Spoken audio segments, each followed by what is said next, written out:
Do you really believe you could just uproot your parents and move them into our home without even consulting me first? I asked, my voice trembling with a mix of anger and disbelief. Ryan, my husband of 6 years, glanced up from his laptop with a smirk that had become all too familiar and despised. Oh, Amelia, don't be so dramatic, he replied. It's just for a while, and besides, it's not like you have a say in this. His words struck me like a slap in the face. This house, a charming two-story nestled in a quiet suburb, wasn't just any house. It was the home my grandparents had left me. It was the place where I had envisioned raising our son, Lucas, away from the toxicity of Ryan's family. You do remember that this house is in my name, right? I retorted, my hands clenched into fists at my sides. Ryan's expression faltered, his smugness giving way to uncertainty. Just as our 2-year-old Lucas toddled into the room, I forced a smile for his sake. He was blissfully unaware of the tension. I'm not okay with this, Ryan. Your parents have never respected me or our space. Why now? I struggled to keep my voice steady. Ryan shrugged indifferently, stoking my frustration. Their family, Amelia. You wouldn't understand. The word family echoed in my mind mockingly. My own family, who ran a small but beloved coffee shop in town, had always been my sanctuary.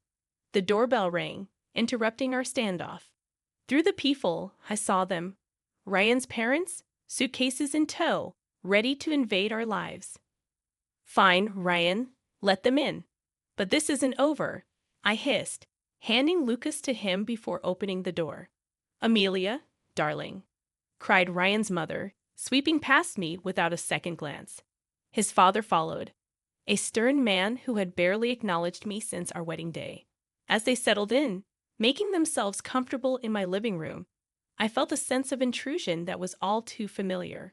This was just the beginning, I realized. But as I watched them, something within me shifted. I was done being the compliant daughter-in-law bending to their whims. Retreating to the kitchen, my mind raced. This was my home, my sanctuary, and I was ready to fight for it. The following days turned into a blur of unwelcome changes. Ryan's mother, Elaine, had a way of making her presence known in the most suffocating manner. She rearranged my kitchen, criticized my parenting, and treated our home as if it were her own. Lucas shouldn't be eating that, Amelia. It's not healthy. Elaine chided one morning as I prepared Lucas's breakfast. Returning a sharp retort, I felt the familiar sting of her judgment. He's fine, Elaine. It's just cereal, I sighed, shaking my head. In our house, we believe in a proper diet. You really should learn. Her comments were like needles, each one pricking at my patience. Ryan, as usual, was of no help, buried in his work and oblivious to the growing tension. One evening, as I put Lucas to bed, Elaine barked into his room. He's still not sleeping through the night. You must be doing something wrong. Her words were a slap in the face, undermining my efforts as a mother. I'm doing the best I can, I snapped, unable to contain my frustration. Your best isn't good enough. Maybe if you had a real job and some structure in your life, she retorted. I felt the surge of anger. This is my house, Elaine. You're a guest here. Don't forget that. Her laugh was cold and dismissive. Oh dear, Ryan never mentioned how delusional you are.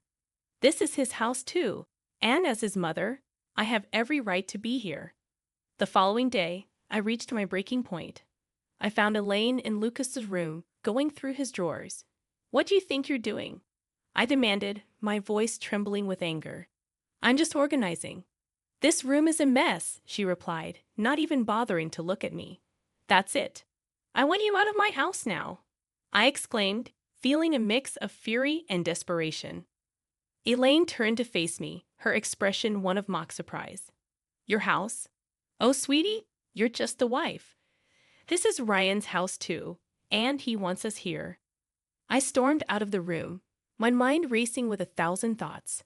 Ryan's betrayal, Elaine's intrusiveness, the way they dismissed my feelings. It was all too much. I had grown tired of being pushed around, weary of my home being invaded by people who had no respect for me. That night, as I lay in bed, a plan began to form in my mind. I was going to take back control of my life, my home, and my son's future. Ryan and his parents had crossed a line, and it was time for them to learn that I wasn't going to be their doormat any longer. The fight was just beginning, and I was ready. A few days later, Ryan dropped a bombshell during an already tense dinner. My parents need to stay with us longer. Their house is undergoing renovations, he said nonchalantly, as if it were the most natural thing in the world. I felt my blood boil. Longer, Ryan? We never discussed them staying in the first place, I objected. He shrugged, avoiding my gaze. It's just for a few more weeks. What's the big deal? The big deal is that your mother treats me like an intruder in my own home. I snapped, my frustration reaching its peak. Elaine, overhearing our conversation, chimed in with her usual condescending tone. Amelia, you're overreacting. We're family. You should be more accommodating. Their words echoed in my mind, fueling a growing resolve. I wasn't going to let them walk all over me anymore. It was time to fight back. The next morning, I called my brother Alex, who had always been my confidant. They're taking over my life, Alex. I can't take it anymore. I confessed, choking back tears. Alex's voice was firm and supportive. Amelia, you need to stand up for yourself. Don't let them bully you. It's your house, your rules. His words were the push I needed. I decided to confront Ryan, but this time I would be prepared. I gathered evidence of Elaine's overbearing behavior, the rearranged kitchen, the disrupted routines, her constant belittling comments. Confrontation day arrived. I waited until Elaine and Ryan were in the living room. We need to talk now, I announced, my voice steady despite the storm raging inside me. Ryan looked up, surprised by my tone. What's this about, Amelia? He asked. It's about your parents, Ryan. Their constant interference, their disrespect for my boundaries. It ends today, I declared, holding up my list of grievances. Elaine scoffed. This is ridiculous. We're just trying to help. Help by undermining me at every turn, by treating me like I don't matter in my own home. I countered, my anger palpable. Ryan shifted uncomfortably. Amelia, they're my parents. We can't just kick them out, he protested. No, Ryan. They're guests in my home, and they've overstayed their welcome. Either they leave, or I do with Lucas. I ultimatumed, my resolve unwavering. The room fell silent, the gravity of my words hanging in the air. I saw the flicker of realization in Ryan's eyes, but it was Elaine who spoke first. You wouldn't dare, she hissed, her facade slipping. Watch me, I retorted, my voice laced with determination. That night, Ryan's parents packed their bags. As they left, Elaine shot me a venomous look. You'll regret this, Amelia, she warned. But as the door closed behind them, I felt the weight lift off my shoulders. It was the first step in reclaiming my life, and I was ready for whatever came next. The days following Elaine and her husband's departure were eerily quiet. Ryan's demeanor had shifted to one of cold detachment, his interactions with me minimal and strained. I found solace in the peace of my reclaimed home and the joyous laughter of Lucas. One evening, as Lucas played with his toys, Ryan announced, I've got to go on a business trip. I'll be gone for a few weeks. His tone was indifferent, as if our strained relationship had taken a backseat to his career. Fine, I replied curtly, barely concealing my relief at the prospect of his absence. After Ryan left, the house felt different, liberating even. I started to revert the changes Elaine had imposed, each alteration feeling like a small victory. But the true turning point came when I stumbled upon a series of emails on Ryan's laptop, which he carelessly left open. They detailed an affair, an ongoing betrayal that cut deeper than any of his mother's snide remarks. Anger, hurt, and a sense of betrayal churned within me. I decided it was time for Ryan to face the consequences of his actions. I began to meticulously plan my next moves, each step calculated to ensure that Ryan and his family paid for their deceit and manipulation. The first step was to secure my financial and legal standing. I contacted a lawyer, explained my situation, and started the proceedings for what was now an inevitable divorce.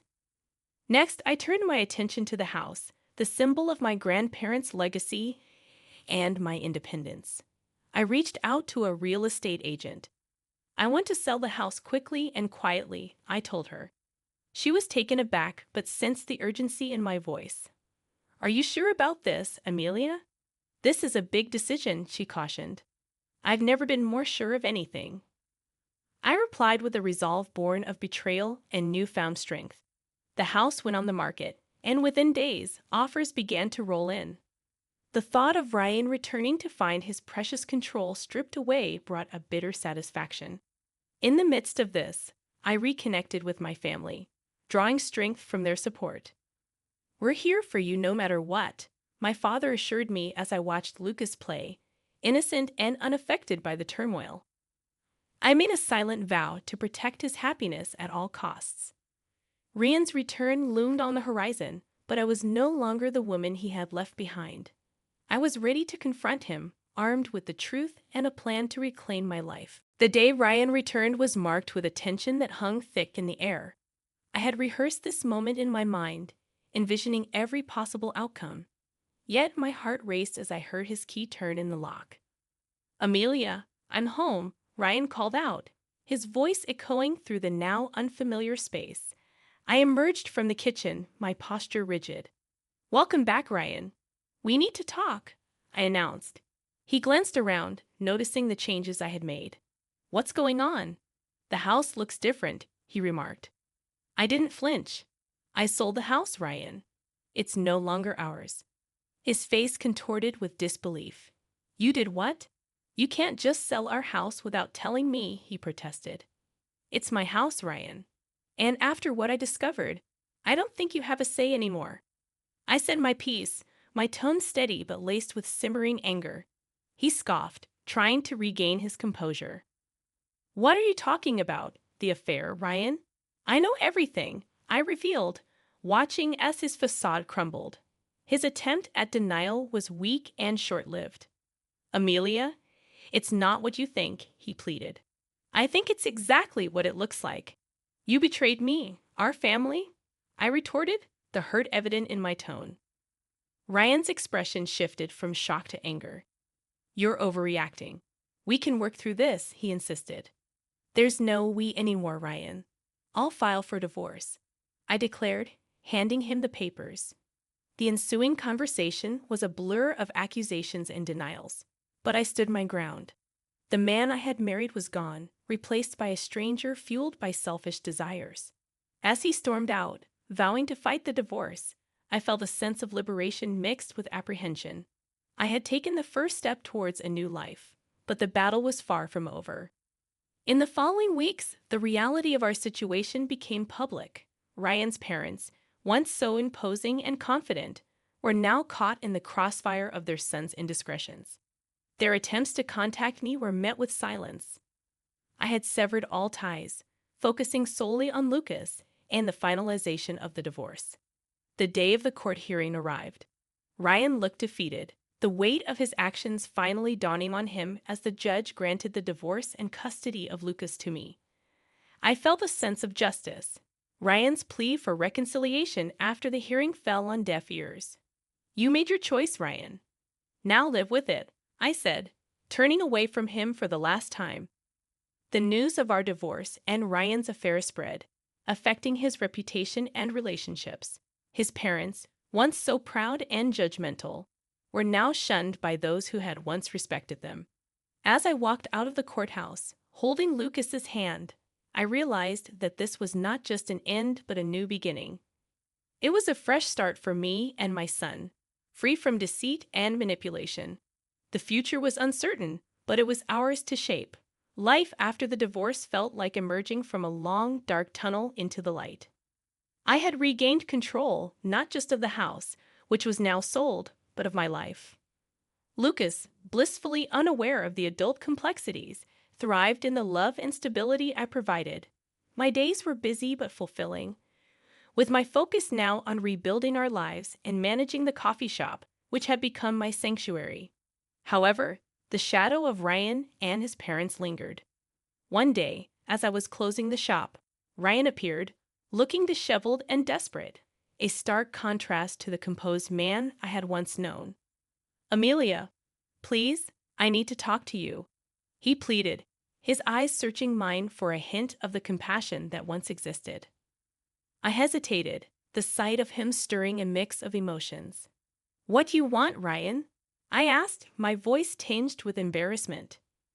I can't afford the alimony and child support. I lost my job because of the scandal, and my parents, they broke too, he confessed. His words were like a cold splash of reality. That's not my problem, Ryan. You made your choices, and now you have to face the consequences, I said firmly, closing the chapter of our shared past for good. As I walked away, leaving Ryan standing alone, I felt a sense of closure. The journey had been painful, filled with betrayal and heartache, but it had led me to a place of strength and independence. Life moved on. Lucas grew, his laughter and curiosity filling our home with joy. The coffee shop flourished, becoming a hub of warmth and community. As for me, I found contentment in the simple pleasures, the smell of fresh coffee, the sound of Lucas's giggles, and the support of friends and family. Ryan and his parents became distant memories, their legacy a cautionary tale of the consequences of betrayal and selfishness. My journey had taught me the power of resilience and the importance of standing up for oneself. As I locked the shop that evening, I looked up at the sky, its hues of orange and pink signaling the end of another day. I smiled, holding Lucas's hand tightly. Our future was uncertain, but it was bright. We were moving forward, one step at a time, into a new chapter of our lives.